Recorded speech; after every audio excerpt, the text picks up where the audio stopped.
Pregúntale al experto. Grupo Médico Pediátrico Universidad. Hola, ¿qué tal? ¿Cómo están? Buenas noches. La Organización Mundial de la Salud establece a la salud como un estado de completo bienestar físico, mental y social. Seguramente todos los papás que nos siguen a través de las redes sociales desean que sus hijos gocen de una salud plena. Y no solo en este momento, sino cuando sean mayores, adultos, que estén adultos sanos. En esta ocasión nos acompaña la doctora Marta López, médico especialista en pediatría, con un tema muy importante: control de niño sano, la importancia de la consulta de niño sano. Mi nombre es Julio César Ramírez, soy neurólogo pediatra y comenzamos.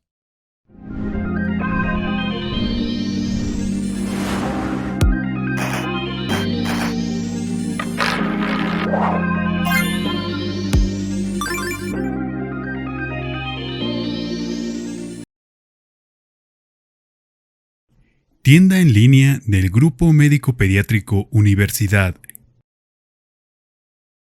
y Neurodiagnostic, estudios de neurofisiología presentan. Marta, ¿qué tal? ¿Cómo estás? Buenas noches. Hola, buenas noches. ¿Cómo estás, Julio? Pues bien, muchas gracias por acudir a este Facebook Live de Pregunta al Experto.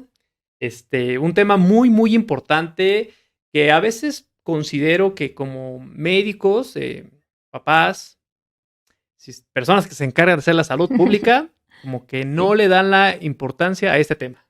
Sí. La verdad es que yo creo que hace falta mucha difusión. Por eso me encantan estos lives. Muchas gracias por la invitación. Es importante hablar de este tema porque habla de una cuestión de una salud global, ¿no? En el niño y, pues, por ende, en la familia completa. Pues muy bien, como hemos dicho, consulta de niño sano, la importancia del control de niño sano. Entremos en el tema. A ver, Marta, ¿qué es la consulta de niño sano? ¿En qué consiste? ¿Cuándo deben de llevar un niño sano a consulta para consulta de niño sano? Que dicho sea de paso, yo pienso que el diagnóstico de niño sano es un diagnóstico de exclusión, ¿no? Ya en ese momento tú ya le estudiaste hasta la uña enterrada. Entonces, ¿en qué consiste esta consulta de niño sano?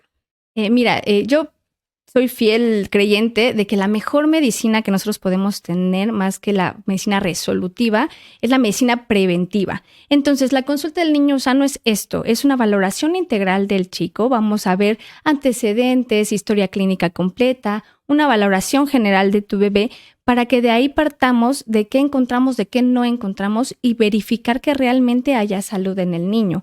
Porque de repente hay ciertas patologías que son muy sutiles, que no son como tan evidentes, y en estas consultas pues lo podemos hacer evidente y entonces manejarlo. Esta consulta del niño sano se debe hacer prácticamente desde que el niño nace. El niño nace y entonces tiene su valoración inicial con el pediatra que lo atiende, ¿no? Revisando peso, talla, perímetros, de todo. Cuánto mide la cabeza, cuánto mide el tórax, cuánto mide el abdomen, para darnos una idea de que todo esté equilibrado en el crecimiento intrauterino. Posterior a eso, nosotros tenemos unas leyes que están normados en la norma oficial mexicana, valga la redundancia, donde tenemos unas disposiciones generales donde nos dicen que todo niño menor de 5 años debe ser valorado de manera general. Esto en la parte de nutrición, de medicina preventiva, de capacitación a los padres, y nos hablan de que la primer consulta de niño sano debe ser a los 7 días de vida. Posteriormente a los 28 días, que es cuando se termina el periodo neonatal o de recién nacido, y a partir de ahí cada mes hasta que cumpla el año. Una vez que este bebé ya cumpla el año, lo ideal, y por norma oficial mexicana, es que lo veamos cada año, tenga o no algo agudo en ese momento. ¿Para qué? Para valorar si hay algo que se esté estancando por ahí, crecimiento, desarrollo, algo que nos pudiera orientar hacia que algo no va del todo bien. O si va de todo bien, pues perfecto, ¿no? Para estar tranquilos como papás. A partir de los 5 años ya se sugiere o se recomienda que los veamos de manera anual o cada 2 años hasta que cumplan la mayoría de edad. De hecho, nos hablan hasta los 19 años, es decir, de 18 años, 364 días. Claro. Entonces, todo esto es justo por lo que decíamos que le ponemos mucho hincapié de prevenir, de darnos cuenta a tiempo de si hay algo que no está del todo bien. ¿Cómo lo vamos a hacer? Pues a través de la valoración clínica, la exploración física en vivo, con las orientaciones acerca de las vacunas, de los estudios que se tienen que hacer de manera preventiva con los chicos, medirlos, pesarlos. El perímetro cefálico en menores de 3 años es súper importante y muchas veces se pasa por alto y no se les realizan estas valoraciones, y tiene mucho que ver con el desarrollo del cerebro y entonces de manera secundaria con el desarrollo psicomotor, con la capacidad del intelecto del niño, ¿no? Entonces por eso es tan importante que los veamos de manera periódica. Fíjate que comentas esta parte de los niños, ¿no? O sea, en realidad sí, los 2 primeros años de vida, digamos, sí son muy importantes, ¿no? Porque adquieren muchas habilidades y crecen bastante. No hay momento en la vida que no vas a crecer más que el primer año de vida. Y una desviación, pues es bastante relevante. Pero ¿qué pasa con aquellos niños de edad escolar? A mí me da mucha curiosidad cómo el certificado médico lo ven como un trámite para la escuela, ¿no? Claro. Así como fotografías, copias de acta de nacimiento y el certificado médico, ¿no? Claro. Y la verdad es que el certificado médico es una oportunidad para que el médico, su médico familiar, su médico pediatra, pues pueda ejercer y practicar esta consulta de niño sano para justamente pues detectar y hacer todo lo que corresponde, como bien me acabas de decir. Claro, ahí tenemos que checar igual cómo está creciendo el niño y cómo se está desarrollando, sobre todo. Ahorita se están viendo, por ejemplo, muchos niños con pubertad precoz, ¿no? Por todas las cosas que hay como diferentes en los alimentos. Pero si no lo conocemos, si no sabemos cuándo es normal que haya cambios en la voz, que haya crecimiento de vello, que haya a lo mejor incluso estancamiento de la talla, es bien importante. Cuándo las niñas pueden menstruar o no. Si hay algún chico que no va como parejito con sus demás compañeros, sí también se ve, menos que a los 2 años, pero por ejemplo en edad escolar se da mucho este fenómeno que se llama el picky eater o el niño remilgoso, que empiezan a dejan de comer bastante como al principio, entonces a veces los papás se angustian mucho, es que sabe que no me quiere comer nada, pero entonces lo revisamos y el niño está perfecto. Y entonces es bien chistoso porque es una característica normal de niños de 4 o 5 años que como el crecimiento ya no es tan importante como lo mencionabas al principio, se hace como una mesetita en el crecimiento, entonces ya no necesitan tanta energía, empieza a mermar un poquito su hambre. Sin embargo, el niño está bien de estatura, está bien de peso, está bien físicamente hablando, entonces ni siquiera hay que mandarle a hacer 1000 estudios ni nada. Pero si en esa exploración física llegamos a encontrar algo más que a lo mejor la mami no detectó, algún ganglio, algún sangrado en la nariz, algún tema como en la motricidad del niño, bueno, prendemos foquitos rojos y entonces ahora sí mandamos lo que tengamos que mandar para rascarle un poquito más y estar bien seguros de que realmente está pasando por un proceso normal. Claro. Y de no ser así, detectarlo a tiempo. Por eso es tan importante que sean valoraciones continuas de niño sano, porque podemos cachar algo antes de que esto progrese, se complique y entonces el tratamiento sea más complicado o que de plano ya no haya tratamiento, ¿no? Justo esta parte, qué bueno que mencionas, la detección oportuna, ¿no? Si tuviéramos una herramienta en la cual podemos predecir los temblores, sería ideal, ¿no? Pero en realidad, claro, hoy por hoy, tenemos herramientas para la detección oportuna de algunas enfermedades. Por ejemplo, el caso de los tamices, ¿no? Sí, el tamiz, la verdad es que es piedra angular en muchos tratamientos. A partir de que esto se empezó a descubrir, la verdad es que muchas enfermedades se han limitado. El tamizaje es una manera de estudiar a los niños que aparentemente están sanos. ¿Por qué? Porque son enfermedades que en la clínica, la exploración física, los ojos del médico o de los papás no son evidentes. Entonces, ¿qué hacemos? Bueno, le hago un estudio antes de que presente los síntomas, porque al principio de la edad, sobre todo esto se hace mucho en recién nacidos, porque son enfermedades que se van como acumulando, entonces ya que se acumuló todo el desperfecto, entonces, ¡pum!, nos dan los síntomas, ¿no? Entonces, yo le hago cierto estudio para detectar a tiempo si hay esta anomalía y entonces poner cartas en el asunto, mandarlo ya sea con el especialista indicado, el subespecialista indicado, o nosotros iniciarle el tratamiento si es que está dentro de nuestras manos hacerlo, ¿no? Este tamizaje, la verdad es que si nosotros le preguntamos a muchos papás, oye, ¿le hiciste el tamiz a tu bebé? Y te van a decir, sí, el del piecito, ¿no? El del piecito, sí, me encanta. ¿Por qué? Porque la toma del tamiz metabólico, que es el más frecuente, justo se toma con un piquetito que le hacemos en el talón a los chicos, y entonces esas gotitas de sangre que nos va a dar este piecito, las tenemos que poner en un filtro, en un papel especial. Posteriormente se manda al laboratorio y entonces ya nos indica que si todos los metabolitos, por ejemplo, las hormonas tiroideas, están dentro de parámetros normales, y entonces se descarta que haya un tema como el hipotiroidismo, ¿no? Que es una de las enfermedades que antes de esto daba muchos niños con retraso mental severo, ¿no? Sí. Porque al final de cuentas la hormona tiroidea es como nuestra monedita. Yo siempre lo comparo con una máquina tragamonedas. Si no tenemos la monedita, que sería la hormona tiroidea, pues esa máquina no se va a echar a andar. Entonces, a todos estos papás que solo tienen conocimiento de este tamiz metabólico, sí queremos platicarles en esta sesión que ya hay muchos más, ¿no? Entonces, es importante porque, como ya les habíamos dicho, vamos a aparecer periquitos, es prevención, ¿no?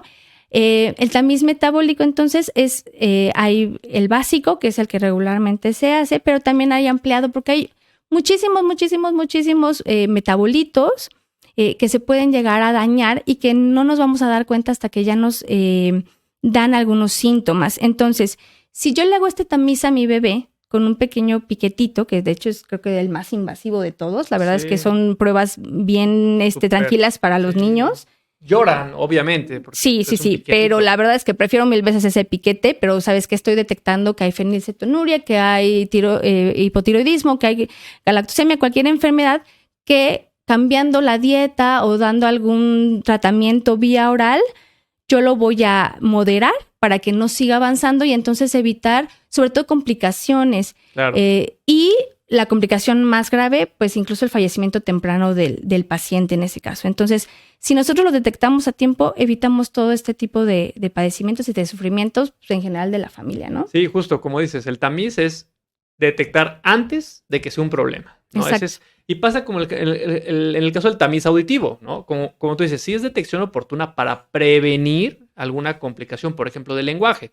Claro. Tú quieres que el niño escuche bien para que pueda aprender un lenguaje y pueda hablar. Entonces, el tamiz auditivo, que fíjate que está normado, o sea, está en la norma oficial mexicana que es derecho de todos los bebés que tengan un tamiz auditivo. La verdad es que es algo que en realidad no sucede, ¿no? Ojo, bien importante, el tamiz auditivo, muchos papás me dicen, no, ¿para qué lo hago si yo escucho ruidos y el niño voltea? Recuerden que la parte de la audición no es solo el no escuchar por completo, sino que puede haber hipoacusia, es decir, una audición disminuida o que el problema solo esté en uno de los dos oídos. Entonces, el niño puede escuchar, sí, pero porque alcanza a escuchar poquito o porque escucha de un oído. Sin embargo, con el tamiz auditivo nos vamos a dar cuenta si realmente la función de ambos oídos está acorde a lo normal. Y si no, es mucho más rápido que entonces, si lo detectamos a tiempo, lo mandamos con el especialista, que es el médico audiólogo, le va a hacer más exploración física y demás para saber cuál es el problema en sí y saber a qué tipo de terapia el niño es candidato. Puede ser algún aparato auditivo o, si no hay remedio, por así decirlo, terapias para que el niño no tenga problemas en cuanto a la sociabilización. Porque acuérdense que un niño que no escucha nada, pues va a ser difícil que se comunique, obviamente va a tener retraso importante en el lenguaje y entonces todo esto va afectando poco a poco, sobre todo la parte como social y el desarrollo. Sí. Siempre estamos muy metidos con el desarrollo neurológico de los chicos, entonces acuérdense que al principio todo lo que nosotros nos hace que ese cerebro crezca y que tenga conexiones son los estímulos y al no haber estímulo, pues obviamente eso se merma. Claro. Entonces, sí hay que tener cuidado. Todos los niños deben ser candidatos a este tamizaje. Volteen a ruidos o no, por favor. Fíjate que un tamiz que también es bastante importante, quizá ni siquiera lo conozcan los papás, que es justamente el tamiz de cadera, ¿no? Sí. Y es algo que puede detectar un problema que se soluciona muy fácilmente, ¿no? Claro. Este tamiz lo hacen los ortopedistas pediatras y lo hacen con un ultrasonido. Entonces, al niño no le va a doler, no lo vamos a radiar, no va a haber ninguna complicación para hacer el estudio. Y si detectamos que hay un problema en la cadera, es decir, el fémur tiene su cabecita tiene que estar en el coxis, ¿no? Pegadito. Pero si hay una displasia, es decir, una malformación, como que no está bien formado, esto se pone fuera de. Entonces, ¿cuál es el problema? Al principio, tal vez ninguno. Ese es el tema del tamizaje, que no nos vamos a dar cuenta tan fácil. Pero el tema es que si no lo detectamos antes de los 6 meses con los niños, esto ya es bien difícil de tratar. Entonces, muchas veces llegan con problemas de dolor terrible justo en la edad adulta, casi siempre a los 25, los 30, que si nos damos cuenta es la edad como más productiva. Uh-huh. Entonces, ¿qué pasa? Tengo muchísimo dolor, descubren ya por fin que es una displasia de cadera, me tienen que operar, me tienen que cambiar toda la cadera, son cirugías dolorosas, muy caras, pero además, ¿qué va a pasar? Tengo que pedir 20,000 días de incapacidad. Sí, la recuperación es terrible también. Sí, claro, y pues obviamente se ve mermado la parte de la producción en el trabajo, y entonces es una cadenita. Entonces, sí es importante pensando como en nuestro niño del futuro, ¿no? En el adulto que va a ser nuestro niño. Entonces, igual el tamizaje de cadera, bien importante, poco difundido. La verdad es que en México es, como decirlo, nuevo, ¿no? Pero la verdad es que afortunadamente ya cada vez se está haciendo más y pues no hay que pasarlo por alto. Siempre hay que hacer el tamizaje de la cadera. Y también tenemos esta parte del tamiz oftalmológico, ¿no? Que pensamos que el tamiz oftalmológico necesitamos que lo haga un oftalmólogo, pero la verdad es que hay algunos, o parte del tamiz, que en el consultorio los médicos pueden realizarlo, ¿no? Sí, acá lo ideal es que sea igual en el primer mes de vida, ¿no? Es una valoración general de todo el globo ocular. Hay ciertos signos que nos hacen sospechar en enfermedades importantes, ¿no? Estrabismo, leucocoria, que es ya con algo más avanzado, que se llama retinoblastoma, que no haya como esta reacción del ojo normal ante la luz. Entonces, igual hay que, si lo pueden hacer con un oftalmólogo pediatra, pues mucho mejor, pero si no, la verdad es que en la consulta del pediatra también vemos muchos signos que pudieran prender foquitos rojos y entonces mandarlos al especialista en su momento. Sí. Fíjate que yo tengo ahí un tema con el tamiz cardiológico, porque lo ideal es hacerlo el primer día, ¿no? Eso es lo ideal. Las primeras 24 horas, sí. Al momento, ¿no? Antes de que se vaya de alta, el niño ya debe haber hecho su tamiz cardiológico. Y de hecho apenas se acaba de regular. O sea, así esperemos que pues en los hospitales también tengamos estos equipos. Y es relativamente sencillo, ¿no? Sí. Es con un oxímetro de pulso. Lo que pasa es que estaba leyendo como estadísticas donde nos hablan que 1 de cada 4 niños puede llegar a tener una malformación en el corazón. Es un número, me parece, importantísimo. O sea, son muchísimos niños. Entonces, ¿qué pasa? Cuando el corazón no nos está bombeando la sangre de manera adecuada, que está revolviendo la oxigenada con la no oxigenada, al mandar sangre no oxigenada al resto del cuerpo, entonces nuestra saturación se va a ver bajita.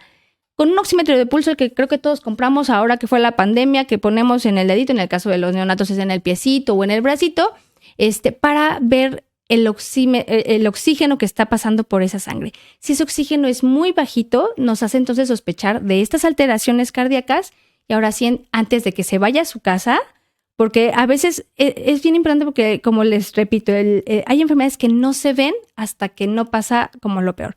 En la parte cardíaca, esto es de lo más importante porque son niños que las primeras 72 horas, que es más o menos lo que duran como en el hospital postparto, parece que todo bien, ¿no? No están sudando, no están morados, o sea, todo está perfecto. Se van a casa y es cuando entonces el corazón ya no aguanta más, se cansa y entonces empiezan los estragos. Por eso es tan importante que este tamiz, difícilmente lo vamos a ver en consulta externa porque sí debe ser, nos hablan de desde que nace hasta las primeras 72 horas, pero lo ideal es que sea el primer día.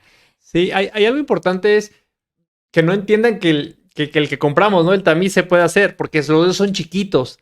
Aquí es un equipo un poco más especial, ¿no? Avanzado, de grado médico, porque no, ahí en casa no vayan a querer ponerle el oxímetro. Sí. No es lo ideal, ¿no? Entonces son equipos... Es como la forma, pues, pero es con otro aparato. Muy bien. Otra cosa muy importante del tamizaje es que se entienda que no hace diagnósticos, ¿no? Que simplemente tamiz justamente es seleccionar aquellos pacientes que requieren estudios avanzados, ya sea del corazón, problemas de cadera, metabólicos y auditivos, ¿no? Ese es simplemente detectar aquellos pacientes que requerimos hacer más pruebas. Sí. Porque si no, hacer pruebas diagnósticas son más elaboradas, esto es más costo y aplicarlo a una población pues es más complicado. O sea, de por sí es complicado que todos los niños tengan sus tamices, ahora pruebas diagnósticas es más complejo, ¿no? Sí, claro. Entonces, es como para descartar nada más, para tener sospechas. Pero sí hay que seguir ahondando como en el diagnóstico completo. Fíjate que hay algo muy, muy, muy importante que también siempre los papás les preguntan, ¿no? Cuando van a tener un resfriado, diarrea, siempre preguntan, o a mi consulta, porque algún otro motivo, ¿cómo está el peso y la talla, no? Y la verdad es que es algo que deberían de tener todo el tiempo, así como antes hacíamos la marquita, ¿no? En la pared, cuando ibas creciendo iban poniendo tu marquita. Pues yo creo que esta parte de la consulta de niño sano justamente es una muy buena oportunidad, como mencionabas al inicio, para evaluar crecimiento y desarrollo. Sí, claro. Aquí es bien importante porque el crecimiento no solamente es ver qué tan alto está el niño, sino que a veces, sobre todo en niños chiquitos, cuando hay alguna enfermedad silente, a veces hay niños, por ejemplo, con infección de vías urinarias que no dan ningún síntoma, ¿no? Y como son pequeños, a lo mejor no te dicen, oye, mami, me arde hacer pipí, ¿no? Entonces pasa desapercibida. Pero entonces, si es un niño que está yendo a su consulta de niño sano cada mes y lo estamos midiendo, pesando y graficando cada mes, entonces nos vamos a dar cuenta de repente que algo pasó. Ya no me está siguiendo la gráfica hacia arriba, mermó, entonces se me estancó o incluso bajó de línea.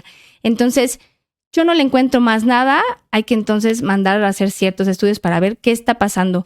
Hubo cambios en la alimentación, se enfermó, tuvo diarrea, tuvo COVID, algo que hiciera que dejara de crecer ese mes, o a lo mejor es una infección de vías urinarias por ahí silente que no nos ha manifestado otra cosa y entonces ahora sí yo tengo las armas para mandarte a hacer un estudio sin hacerte gastar como a lo tonto, ¿no? O sea, nosotros no mandamos estudios por mandar, siempre debe de tener una base y esta base entonces sería de que no te encuentro nada más por lo que pudiste haber bajado de peso o estancándote en el peso y entonces ahora sí mandamos los estudios para verificar que esto no esté sucediendo. No sé si tú puedes regresar tantitito. Ajá. En la otra. Acá les pongo rápido un ejemplo. Estos son como de niños reales. Este chaparrito llegó con una restricción del crecimiento intrauterino. No me alcanzaba ni la línea guinda, que es la última. Entonces está considerando como un bebé bajo de peso. Pero con toda la consulta de niño sano, ¿no? Los suplementos que se tuvieron que dar en su momento, todo lo de la leche materna, todos los seguimientos para que el nene no se enfermara, pues hoy por hoy, ahí tenemos su gráfica de mes con mes, hoy por hoy está en la línea verde más oscura, que es el peso ideal para su talla. Entonces sí es importante. Y este bebé es un niño que nosotros vimos hasta los 11 meses de edad.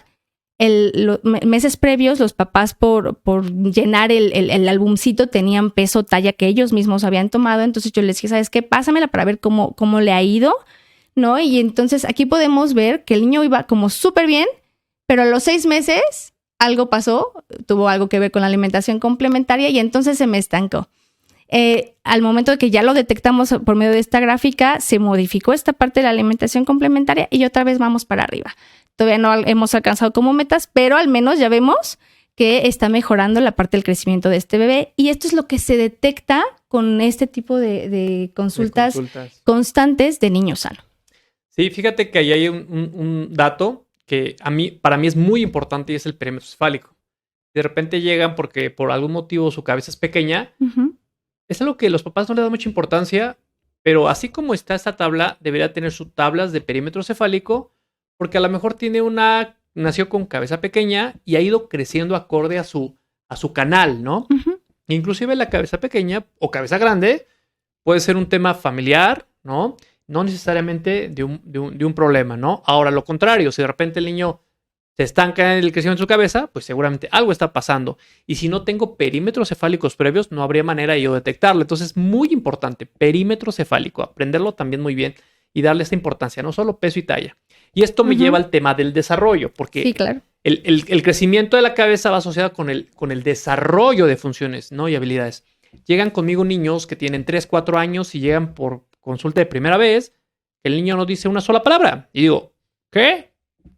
¿Cómo puede ser que 3, 4 años vengan por primera vez? Dice que algo pasó. Los papás y se entienden, ¿no? Porque son papás primerizos, ¿no? Sí, no claro, está el manual de hacer papás. Entonces, ¿cómo ver este crecimiento asociado con el desarrollo de las habilidades de los niños?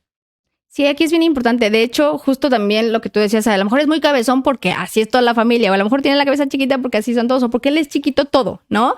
Pero cuando ya vemos un estancamiento en perímetro cefálico que va llevado de un retraso, si cuando eres un niño de 9 meses que a lo mejor no se sienta, o de 6 meses que no sostiene su cabecita, todavía la tiene así penduladita, o es un chico que no se está moviendo de manera simétrica, el tono muscular no es el adecuado. Entonces ahí sí, luego justo por esto es bien importante que siempre estemos, a veces angoloteamos mucho a los bebés y siempre le digo a los papás, no se me espanten, pero es importante que yo vea cómo responde el cuerpo de tu niño para ver si va acorde a su edad y acorde a su perímetro cefálico, porque a veces, ok, se me estancó, pero además también hay retraso psicomotor.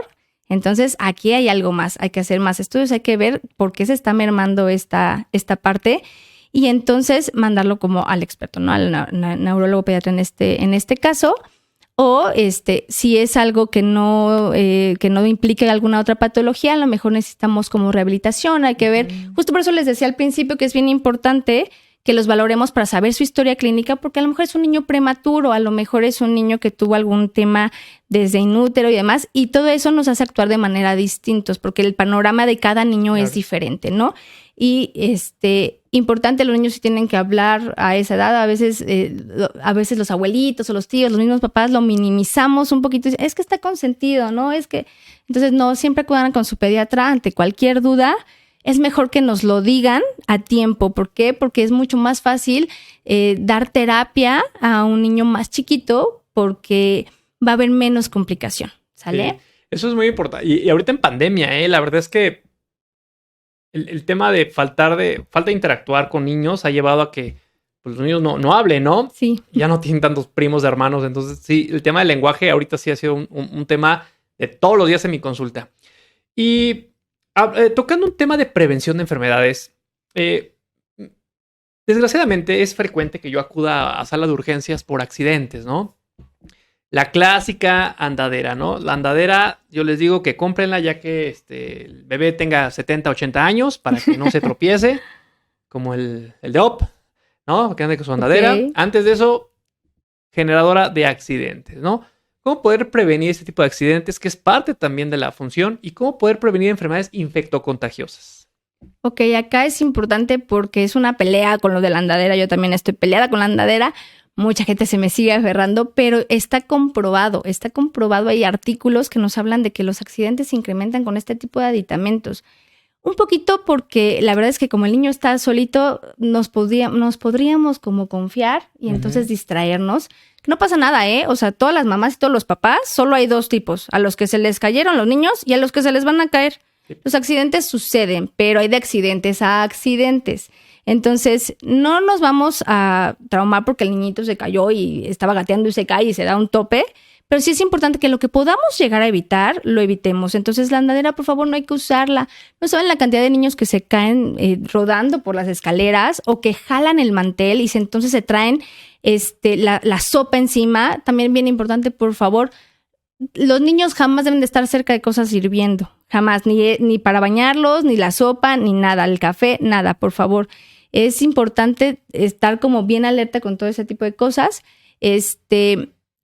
Aún así, los accidentes, les digo, se dan. No están recomendados los gorritos para cuando empiezan a caminar, porque en el desarrollo psicomotor es un peso extra para el bebé.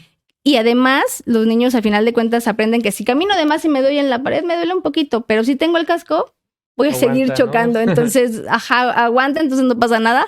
Entonces, todo esto es un tema bien extenso para evitar accidentes y son cosas que se pueden platicar durante la consulta del niño. Sí, valdría la pena. Vamos a hacer un live sobre prevención de accidentes porque es un tema que sí hay que ahondar, ¿no? La mayoría de los accidentes, de hecho, ocurren en casa, ¿no? Entonces, vamos a dejarse pendiente el live de prevención de accidentes. ¿Y qué onda con el tema de las vacunas? Digo, ahorita estuvimos hace 2 años rogando por una vacuna, pero la verdad es que hay un montón de vacunas que funcionan, no están exentas de efectos adversos, es una realidad. Pero la verdad es que el beneficio a nivel poblacional ha sido claramente mayor, ¿no? Claro. Yo siempre les digo a los papás, nunca me han tocado antivacunas, pero para los que lo son, pero hay un COVID antes de la vacuna y un COVID después de la vacuna. O sea, es la manera de verlo en vivo de que las vacunas funcionan. Entonces, ahorita, justo como con esta parte del lenguaje, la pandemia también nos vino a dar un poquito en la torre con la parte de las vacunas, porque obviamente los papás no querían sacar a sus niños y mucho menos llevarlos a un centro de salud a vacunar, porque teníamos muchísimo miedo por el COVID. Sin embargo, muchas veces que no se difundió, el centro de salud lo que hizo fue apartar como de esta parte del filtro respiratorio, apartar medicina preventiva, que es donde nos ponen las vacunas, para que los niños siguieran acudiendo, pero esto no se difundió tanto. Entonces, sí hubo como una disminución. México tendrá muchas cosas, pero en vacunación es de los mejores esquemas básicos que hay. Del mundo. Entonces, sí, del mundo. La verdad es que México en eso sí, estrellita. Y por eso es importante la consulta de Niño Sano, para que nosotros les demos una orientación de la periodicidad de estas vacunas, en qué edad se tienen que poner, qué vacuna se tiene que poner, qué contraindicaciones hay, porque muchas veces es que tiene un poquito de gripita, ¿no se puede vacunar? No, falso. Norma oficial mexicana nos dice que la única contraindicación con ciertas vacunas es que el niño esté gravemente enfermo, o sea, casi en terapia intensiva, o que tenga fiebres muy, muy altas, de 39, 40 grados. A veces nada más es el moquito, van al centro de salud y la enfermera no los quiere vacunar. Y la verdad es que no es una contraindicación absoluta, ¿eh? Estoy peleado con Para las nada. enfermeras y mis pacientes con epilepsia que le dicen, tiene crisis epilépticas, no se pueden vacunar. Espérate. Se tiene que vacunar, ¿no? O sea, todos se tienen que vacunar. Chicos con trastorno del espectro autista han llegado a mi consulta y, mami, ¿por qué no tienes el esquema de vacunación completo? Es que no me lo quieren vacunar porque tiene trastorno del espectro autista. Y yo, ¿qué? No, por favor. Entonces, no hay ninguna ley, no hay ninguna norma, no hay nada que contradiga, que me diga que no se pueden vacunar estos chicos, para nada. Entonces, con lo que platicaba de que disminuyó la vacunación en el COVID, hay algo que se llama catch-up, que es cómo podemos poner esas vacunas que el niño no recibió, cómo lo podemos poner al corriente, en que cambia muy poquito el esquema, o sea, en lugar de cada 2 meses es cada mes, pero es importante que ustedes sepan que sí que quitando rotavirus, todas las demás se pueden poner al corriente. Toquen las puertas en su centro de salud, alguna enfermedad habrá actualizada que sí los quiera vacunar. Y si no, vengan con los pediatras para que... con Marta. Sí, para que entonces empecemos, porque es bien importante, es una inversión para su salud. O sea, yo creo que el día que alguien me diga, yo me vacuné contra polio y tengo secuelas de polio, ese día a lo mejor dejo de creer en las vacunas, pero la verdad es que no creo que pase. Ya no hay, la verdad es ya que no hay. afortunadamente ¿Por qué? ya no Porque hay vacuna. Entonces yo por eso estoy así, me corto el mechón de pelo del día que me traigan a alguien vacunado y con secuelas, ese día platicamos, no va a haber. Y fíjate que comentaba al inicio de la prevención de enfermedades en cuanto a largo plazo, ¿no? Tú sabes que ahorita la obesidad y el sobrepeso en adultos y ahora en niños es un problema de salud pública porque a la larga genera muchas enfermedades crónico-degenerativas. De hecho, actualmente pues, la diabetes, la hipertensión son un problema de salud serio. Y es algo que en edad pediátrica se tiene que iniciar, ¿no? Con la prevención. Sí, por supuesto. México tiene ese tema porque somos el segundo lugar en obesidad en adultos, pero somos el primero en niños.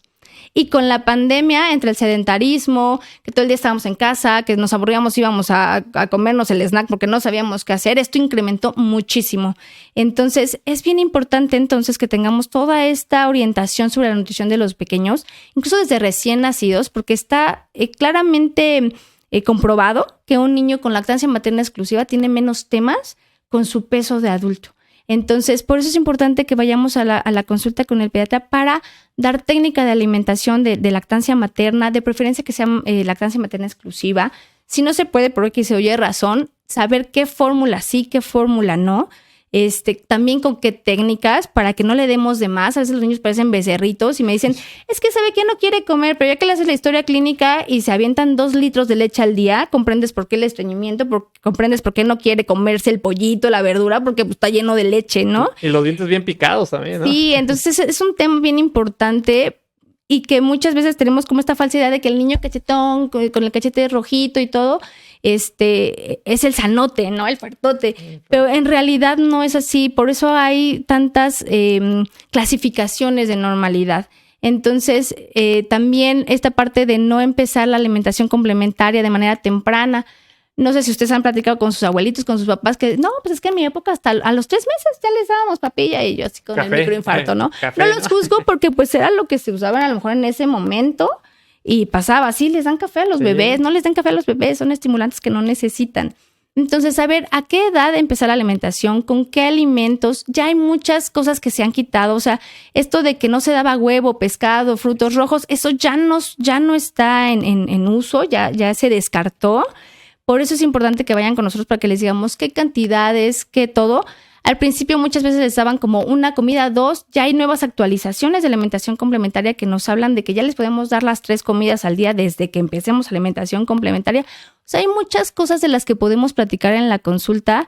Alimentación complementaria es otro tema súper extenso y por eso es importante que nos veamos cada mes para que entonces se resuelvan todas las dudas que van surgiendo al tiempo que nosotros vamos iniciando más y más y más alimentos nuevos con los chicos, ¿no? Fíjate que ese tema, la verdad es que es algo que yo ya me siento descanchado, ¿no? Como dicen, la verdad es que hay tantas cosas nuevas que si de repente me preguntan, yo sé que ya hay cosas más novedosas y la verdad es que yo sí refiero a consulta de niño sano, que les dé la mejor recomendación, ¿no? Porque hay cosas muy, muy novedosas. Sí, claro, y la novedad es en cuanto a alimentos, en cuanto a los trastecitos para darles el alimento, en qué tiempos, qué cantidad, eso es bien importante. Yo siempre hablo con las mamis que vamos a respetar la saciedad del bebé. Si nosotros le servimos un plato inmenso y se quiere comer 1/3, déjenlo. Y si les pide más, pues denle poquito más. Es la saciedad de tu niño. Nosotros tenemos ciertas hormonas que nos ayudan a controlar la saciedad y que a esa edad todavía están bien. Cuando nos obligaba la abuelita, cómetelo porque si no los niños van de África lloran, rompíamos ese equilibrio de saciedad. Entonces a veces somos los adultos que comemos por ansiedad. ¿Sí? O que estamos en el cine y nos estamos comiendo las palomitas como sin analizar las cosas. Apenas va a empezar la película, acaban de terminar los créditos y ya nos acabamos todo el paquete de palomitas, ¿no? Entonces esto es bien importante para evitarlo y justo evitar trastornos no especificados de la alimentación. Fíjate que esta última pregunta, fue, digamos, de mi parte, porque yo recuerdo que mis maestros, no todos, algunos decían que el pediatra no educaba a los padres, no los educaba para ser padres. Pero la verdad es que hoy por hoy la pediatría social es una obligación, y esta obligación se mantiene en la consulta del niño sano. ¿Cómo establecer crianza positiva? ¿A qué hora se tiene que ir a dormir? ¿Cuánto tiempo de videojuegos? Es una parte muy importante que de repente en una consulta de una infección de gastroenteritis, pues no puedes llegar a ello. Eso es como rascar temas trascendentes. Porque, ¿qué crees? Luego tienen 16 años y quieren establecer límites y reglas. Ya no va a pasar. Ya Sí. El niño ya los tiene dominados, papás. Sí, es importante porque nosotros no podemos decir directamente cómo educar a los papás, pero nosotros orientamos. Al final de cuentas ya hay muchos estudios sobre crianza respetuosa, ¿no? A veces la confundimos un poquito con la crianza permisiva, ¿no? No se trata de que el niño haga todo lo que quiera como si fuera cavernicolito. No, al contrario. Un niño que no se le marcan límites se considera como un maltrato infantil por omisión de cuidados. O sea, un niño que dejamos que haga todo, esto hace que peligre incluso su vida, su salud, ¿no? Pues si lo dejamos subirse al árbol, pues por supuesto que se puede caer, ¿no? Y lastimarse, o sea, hay que tratar de entender al chico, evitar, por supuesto, los golpes, ¿no? Claro. Porque esto no nos ayuda a que nos respeten, nos ayudan a que nos tengan miedo y en su momento hasta rencor, ¿no? Y violencia genera más violencia. Si mi papá está enojado y me pega, yo entiendo que cuando estoy enojado puedo agredir, ¿no? Sí, es claro. Una reacción normal y así lo creen los niños.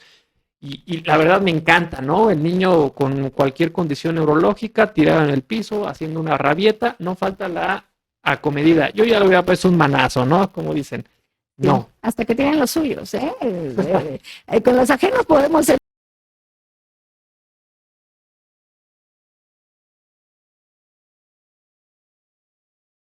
Que hagan berrinches. Normal. O sea, su desarrollo del cerebro, no es un adulto. Entonces, acuérdense que todavía está inmaduro. Ellos todavía no tienen ese raciocinio de, ay, me está viendo todo el mundo, qué oso. No, a ellos les vale. Ellos están enojados, pierden como el estribo, por así decirlo, y están haciendo su rabieta. Si nosotros intentamos en ese preciso momento llegar a un consenso con él de, mira, no te tires porque no te dejo meterte a la alberca porque estamos a -5 grados. O sea, no te va a entender. En ese momento ellos están fuera de sí. Entonces, no es la manera. Tenemos que dejarlos que pase un poquito ese berrinche. Eso sí, no porque hace el berrinche, entonces lo voy a dejar meterse a la alberca en -5 grados. O sea, el límite está establecido y el límite no se rompe. ¿Por qué? Porque es por su salud, no lo voy a dejar meterse a la alberca en -5 grados porque se puede enfermar, ¿no? O porque se puede ahogar si no sabe nadar, qué sé yo. Claro. Entonces, sí darle como ese espacio, consolarlo, los podemos cargar, acariciarles la mano luego funciona mucho, acariciarles la cabecita, que sepan que estás ahí, que no lo estás ignorando, ¿no? O sea, que es válida su emoción en ese momento, pero que al final de cuentas no se va a hacer lo que él diga porque es peligroso para él. Y eso es protección para el menor, ni modo. Y fíjate, esta diapositiva que trae, me gusta mucho, creo que es muy representativa sobre cuántas horas tiene que dormir un niño, ¿no? E insisto, son detalles que en una consulta de que tiene moco y tos, se nos van a ir, tanto al Claro. papá como al médico. Entonces, esta consulta de niño sano es exponer justamente cuáles son las horas más adecuadas para dormir. Porque ahorita con los videojuegos, la verdad es que hay una mala higiene de sueño en redes sociales. Ya casi vamos a acabar, así que van a apagar su teléfono y todos higiene de sueño, todos, porque no solo es el niño, es todos en Del realidad. adulto también. Sí, es el tema, justo lo que estábamos platicando de, yo no te voy a decir cómo educar a tu bebé, pero te puedo ayudar o orientar a dar ciertas rutinas que nos van a apoyar con esta parte de la educación. Y una de estas rutinas, de las más importantes, es la hora del sueño. Entonces, ¿por qué es tan importante? Porque los niños crecen dormidos. ¿Cuándo es cuando se secreta la hormona del crecimiento? Cuando estamos dormidos. Pero no solo dormidos a las 5 de la tarde, no. O sea, tiene que ser un sueño con ciclo circadiano, es decir, con oscuridad y en horas nocturnas, o sea, entre 8 de la noche, 6, 7 de la mañana. Si mi niño se está durmiendo a la 1 de la mañana y se despierta a las 10 de la mañana, podemos decir, pues está cumpliendo las 10 horas. Pues sí, pero súper fuera del ciclo circadiano, sí, con luz, y el cerebro no actúa así. Entonces, por eso es importante que entonces nosotros tengamos como esta rutina de vamos a cenar, lavamos nuestros trastes, porque los niños ya nos tienen que empezar a ayudar poco a poquito a ser útiles en casa. Esto también los hace adultos funcionales en un futuro. Leemos un cuento o jugamos algo que no tenga que ver con pantallas, porque la pantalla se debe de quitar del niño 1 hora antes de irse a dormir para que sea efectivo el sueño, para que tengamos una buena higiene del sueño. Y ya después de eso, leemos un cuento, lo que sea. Ahora sí, vámonos a acostar, ¿no? Con tu muñequito, con lo que ellos se sientan a gusto, para que entonces sea un sueño más prolongado y por lo tanto más reparador, tanto en la parte como mental, ¿no? Obviamente cuando no dormimos no estamos bien, y con la parte del crecimiento. Pues muy bien, pues la verdad es que mira, podríamos estar aquí toda la noche hablando es muy de largo estrategias. Este tema. Se pueden dar cuenta que vayan a control de niño sano, vayan como indica la norma oficial, no solo cuando estén enfermos, porque es muchísimo con el objetivo de prevenir, detección oportuna, orientación. O sea, claro. Los temas son muchísimos. Sí, yo creo que nos brincamos un montón de cosas, cuidados del cordón umbilical, cuidados de las uñas, luego llegan los bebés bien rasguñados, ¿no? De que tienen las uñas bien filositas, cómo cortarlas, en qué momento cortarlas, qué juguetes, qué cuentos, qué libros, qué también ¿Cuándo usar almohada un bebé? Alguna vez me preguntaron eso. Sí. Y dije, no. Entonces, consulta. Gorritos no, guantes no, por favor. O sea, son un montón de cosas, la verdad es que no acabaríamos. Es una pregunta, ¿eh? ¿A partir de qué edad pueden usar bloqueador los niños, no? Que no exponerlos, ¿no? Porque los bloqueadores no están diseñados a niños menos de 1 año. Lo ideal es de en adelante y que no estar... ¿Cuál es el momento en el que no debes de broncear a tu bebé? Que en realidad ninguno de ellos se debe broncear, ¿no? Sí, ya incluso los baños de sol ya están en desuso también. Exacto, muy bien. Pues espero que esta plática les haya servido de mucho. Eso es lo más importante cuando recibimos información, saberla ocupar. Si no, no tiene ningún sentido. Marta, muchas gracias. Muchas gracias. Esperamos pronto la plática de prevención de accidentes, porque creo que es un tema muy largo. Sí, igual que larguísimo, pero pues para eso estamos en la consulta, no se preocupen. Cuídense mucho, que estén muy bien y bonita noche. Bye.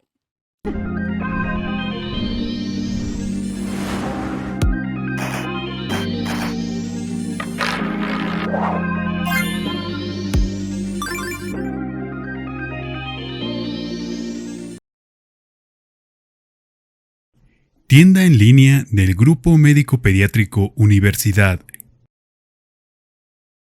y Neurodiagnostic, estudios de neurofisiología presentan.